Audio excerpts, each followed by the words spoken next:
You're listening to The Voice of Russia in London. I'm James Reinl, and we're taking a look at politics and football in Ukraine. It was supposed to be a tourist draw, mark Ukraine's integration with Europe, and allow President Viktor Yanukovych to strut his stuff alongside continental bigwigs. Now it looks like the Soccer Cup Euro 2012, which Ukraine co-hosts with Poland from next month, is going to be a public relations disaster for the country. A growing number of European political leaders are boycotting the Ukraine-hosted games because of the treatment of jailed opposition leader Yulia Tymoshenko. Tymoshenko is locked up following a corruption prosecution that critics say was politically motivated. She is currently in hospital after a hunger strike and an alleged beating by prison guards. President Yanukovych has already had to cancel a high-level parley in Yalta because of Euro complaints. The prospect of an empty VIP section in the Olympijski Stadium in Kiev must be daunting for the president. So, was the Ukraine government setting itself up for a costly fool by hosting Euro 2012? Is the German Chancellor Angela Merkel correct that Ukrainians suffer under dictatorship and repression? And what does the Soccer Cup debacle spell for Ukraine's future relations with Europe and Russia? To probe these questions, we're hosting a discussion in our London studio. I'm joined by Orysia Lutsevych from the foreign policy think tank Chatham House, Jana Kobzova, an analyst for the European Council on Foreign Relations, and over the line from Ukraine by Maxim Eristavi, our Kiev correspondent.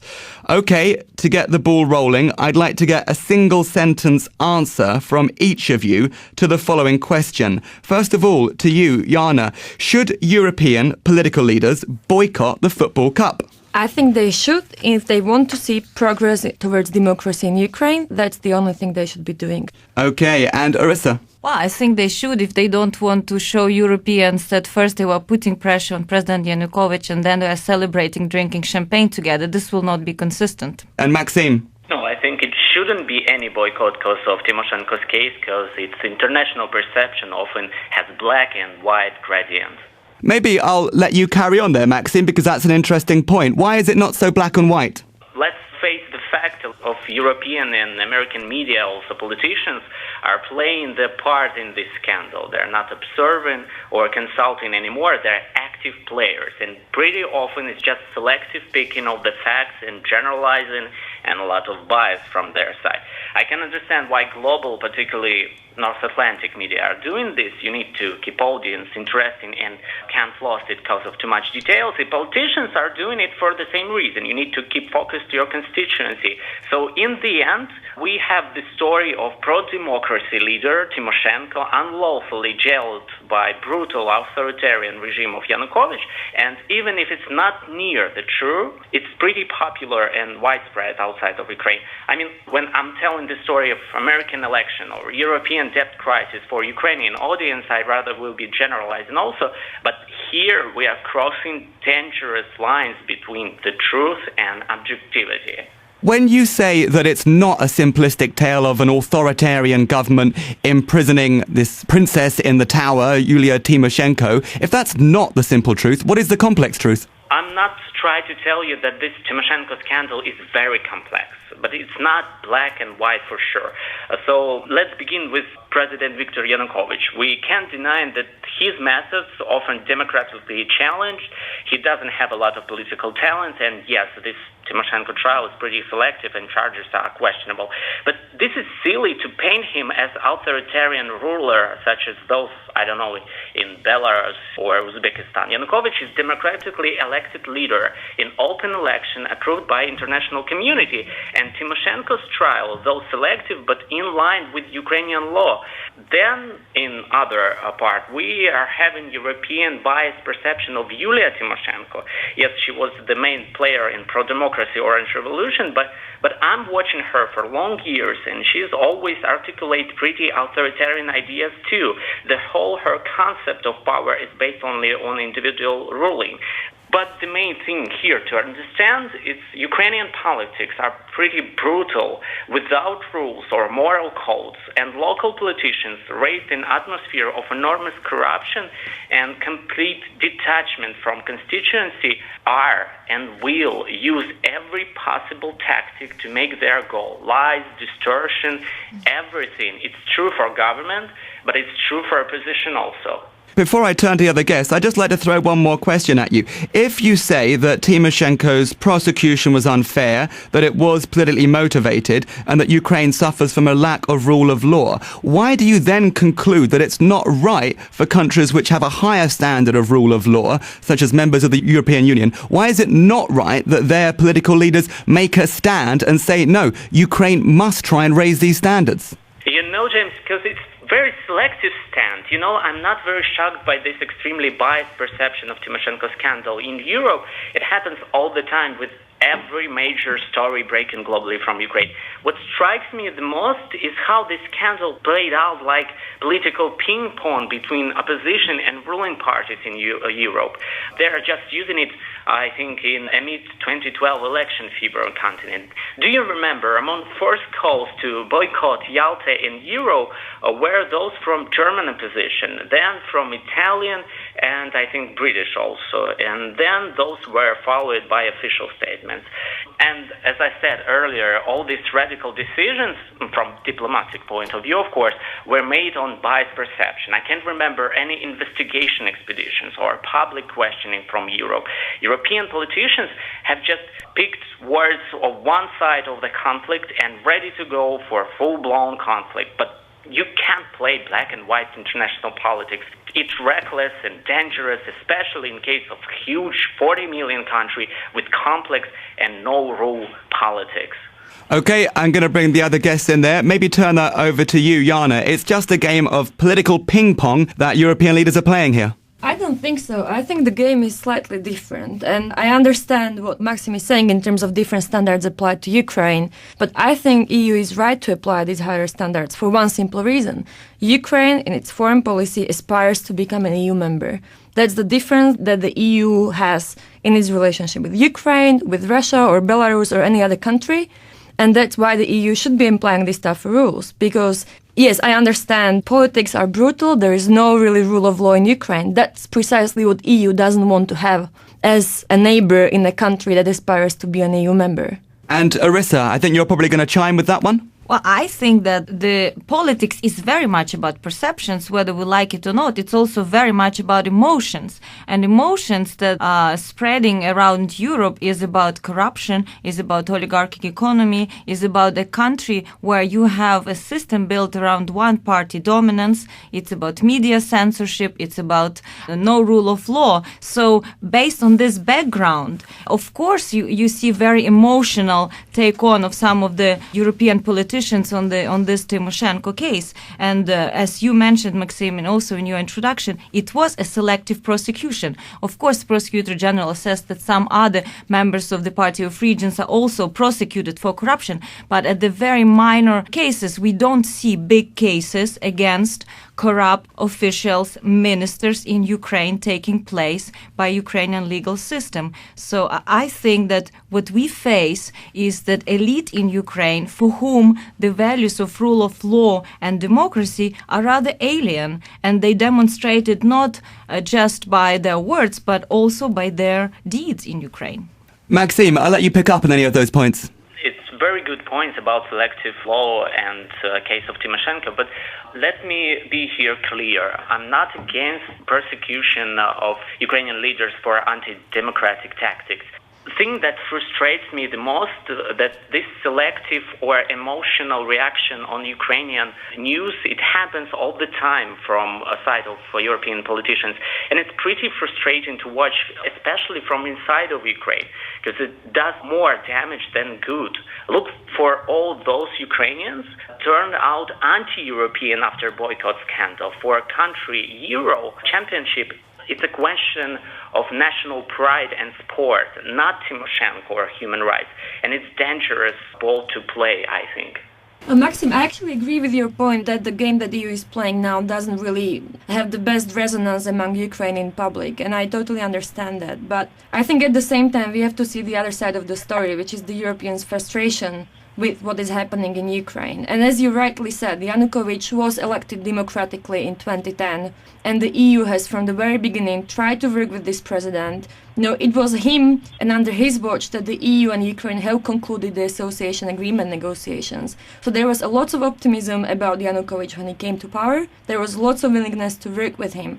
And until very recently, there was very few criticism that you would hear vocally from the Europeans, because they tried to work with the government through quiet diplomacies, through negotiations.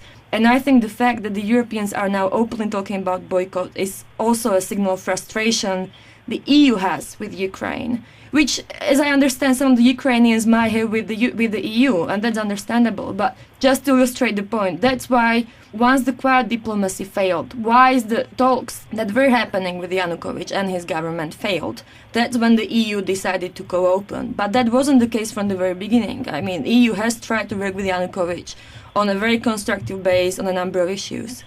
I just want to jump in here with the whole damage, as Maxim was saying, to the society and the rise of these anti-European sentiments in Ukraine if Europe chooses to boycott the Eurocup. I think that Ukrainians, especially young people, and even in the east and the south of Ukraine, the recent opinion polls show that they aspire European membership. Over 50% of young people would like to be part of European civilization and European space. They would like to study in Europe, they would like to travel to Europe. And they see more and more that the problem of Ukrainian state is the state itself, where they are blocking their democratization and modernization potential.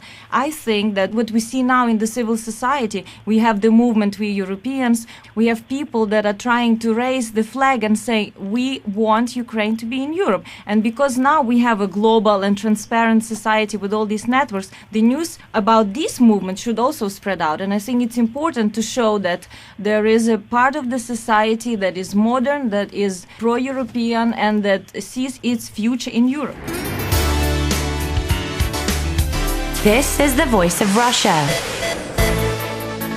The London Bureau of the Voice of Russia is now live on digital radio and online, with news, comment and debate on weekdays between 4 and 7 p.m. You're listening to The Voice of Russia in London. I'm James Reinl, and we're taking a look at politics and football in Ukraine.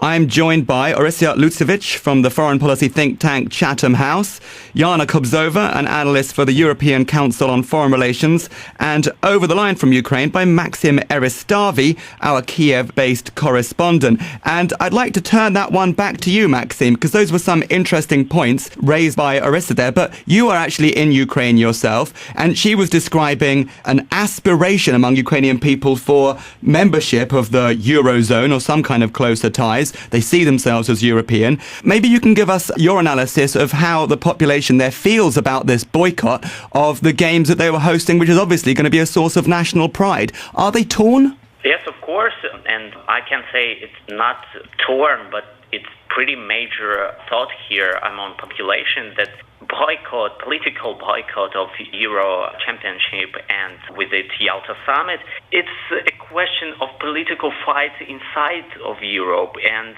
not a question of sport. So when we are talking with people here in Ukraine, a lot of people, especially young people, I'm among them also, it's not a question that we don't want to be in Europe or EU. It's done deal. The major part of population want this thing to happen. But it's a question of selective judgment about Ukraine and pretty emotional statements that we don't see pretty often from the European politicians towards Ukraine.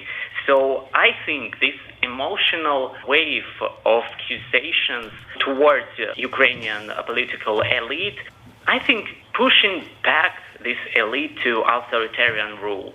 So my point, we can sit and talk and discuss, and maybe a European Union needs to send here some mission or some specialist to look at this Tymoshenko's trial and give Ukrainian people clear answer that there is a break of law, Instead, we're having just emotional statements and accusations. It's not very good for perception among the Ukrainian population. Maxim, can I just stick with you and just go through a couple of other details that relate specifically to the Euro 2012 Cup? Is it controversial in Ukraine that the government has spent something like $14 billion on hosting the championship? Just to put that into comparison, over here in the UK, where we are a wealthier country, we're spending $16 billion on the London Olympics. Is it seen as spending a lot of money on something that a nation with a struggling economy can't really afford? Of course, it's a huge story, and there is no sensation or news in it that a lot of money was thrown in corruption hands, and a lot of tenders for construction or building were not clear and often marked by corruption. But the other story here, I think we need to look that Ukraine is a pretty undeveloped country. It's 20 years past since collapse of Soviet Union, and infrastructure in a pretty bad state of things, and we need a lot more money to throw at it so it could work, or we could hosting such a big an event like Euro Championship. Okay, moving that one back to the studio, maybe Jana, the main point that comes from Maxim is that Yanukovych is not quite the bogeyman that he's cracked up to be from the other parts of the Eurozone. How do you make the strongest case you can for an increasingly form of authoritarian rule under his leadership?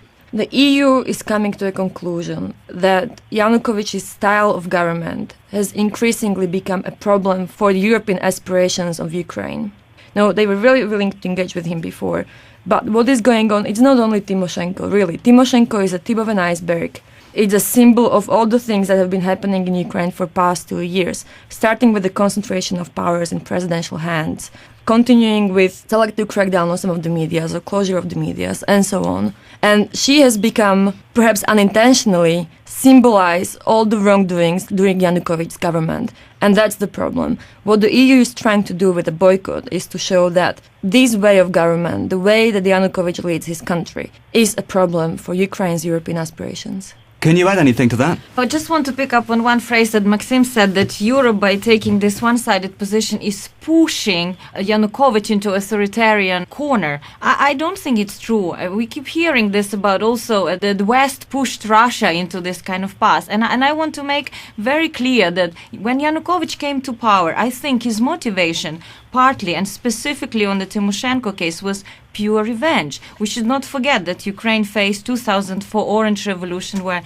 Tymoshenko was a symbol and where Yanukovych was deeply, deeply humiliated. I think that part of the motivation was a personal revenge. And another one, Tymoshenko is not an easy political opponent. She managed to spoil Kuchma's presidency, Yushchenko's presidency. He didn't want to have her in front of him on TV everywhere being a strong opposition leader. So he could kill two birds with one stone by putting her into jail. And in terms of creating a system of governance which is based basically on oligarchic economy, on a police control, on media control, it reminds us Russian system, but I would like to remind that the legitimacy of the regime among the society is very low. I mean, 66% of Ukrainians do not approve Yanukovych's presidency. His party support is now around 16 in the society, and of course he is based so much of his governance on the family and on the oligarchs who are now trying behind the closed doors, because of this relative